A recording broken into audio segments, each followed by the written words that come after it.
Karma, a story of Buddhist ethics, written by Paul Carus, narrated by Russell Stamets.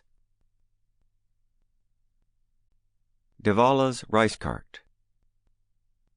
Long, long ago, in the days of early Buddhism, India was in a most prosperous condition.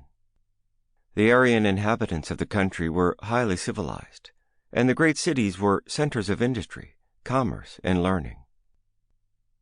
It was in those olden times that Pandu, a wealthy jeweler of the Brahmin caste, traveled in a carriage to Varanasi, which is now called Benares. He was bent on some lucrative banking business, and a slave who attended to the horses accompanied him. The jeweler was apparently in a hurry to reach his destination, and as the day was exceedingly pleasant, since a heavy thunderstorm had cooled the atmosphere, the horses sped along rapidly. While proceeding on their journey, the travelers overtook a samana, as the Buddhist monks were called, and the jeweler, observing the venerable appearance of the holy man, thought to himself, "This samana looks noble and saintly.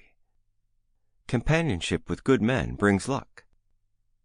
Should he also be going to Varanasi, I will invite him to ride with me in my carriage." Having saluted the samana, the jeweler explained whither he was driving, and at what inn he intended to stay in Varanasi. Learning that the samana, whose name was Narrator, also was traveling to Varanasi, he asked him to accept a seat in his carriage. "I am obliged to you for your kindness," said the samana to the Brahmin, "for I am quite worn out by the long journey.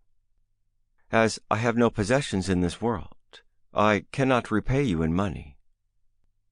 But it may happen that I can reward you with some spiritual treasure out of the wealth of the information I have received while following Shakyamuni, the Blessed One, the great Buddha, the teacher of gods and men." They traveled together in the carriage, and Pandu listened with pleasure to the instructive discourse of Narada. After about an hour's journey, they arrived at a place where the road had been rendered almost impassable by a washout caused by the recent rain, and a farmer's cart heavily laden with rice prevented further progress.